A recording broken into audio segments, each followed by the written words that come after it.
Hi, I'm Dave Connor with Pinellas County. Whenever we have a hurricane heading our direction, you wouldn't believe how many people rush to get sandbags. And here's what happens. They wait in crazy long lines.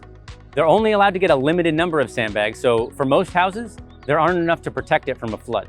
And most people don't set the sandbags correctly, so they don't work anyway. Sandbags don't have superpowers. Dropping a few in front of your door won't keep away a flood. This is not like garlic and vampires. So let's talk about the right ways to protect your home from a flood. First, know if you're in a special flood hazard area.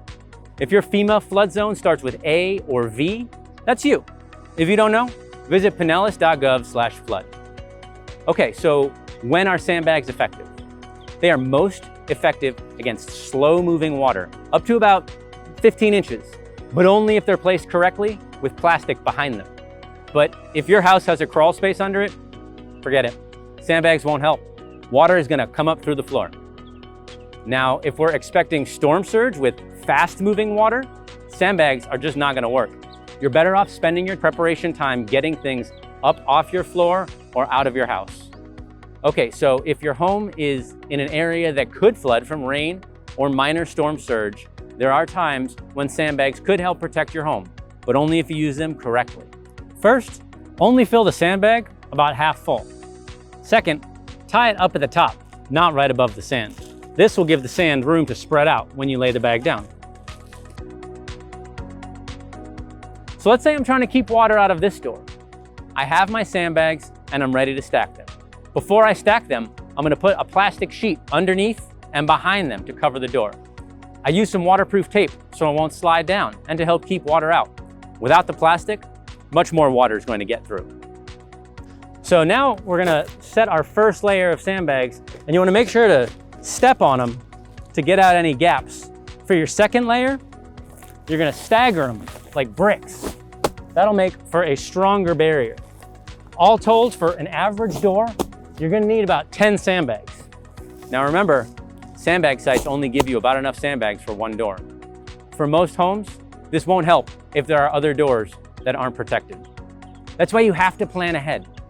You're just not likely to be able to protect your home if you don't have the things you need ahead of time. Here are a few things you can do now so you're ready for the storm. You can get pre-filled sandbags in advance. Another option is to buy flood barrier products.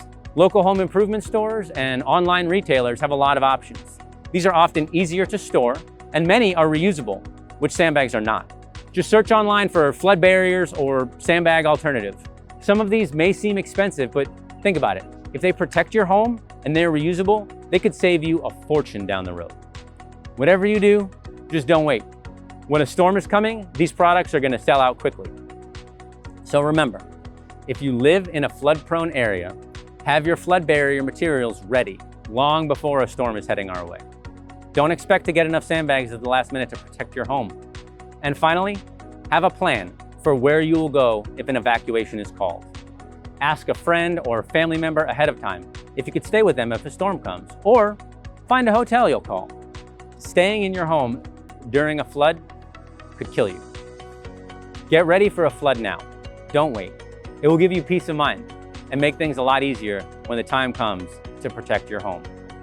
For more information on sandbags and other ways to prepare for storms, visit disaster.pinellas.gov.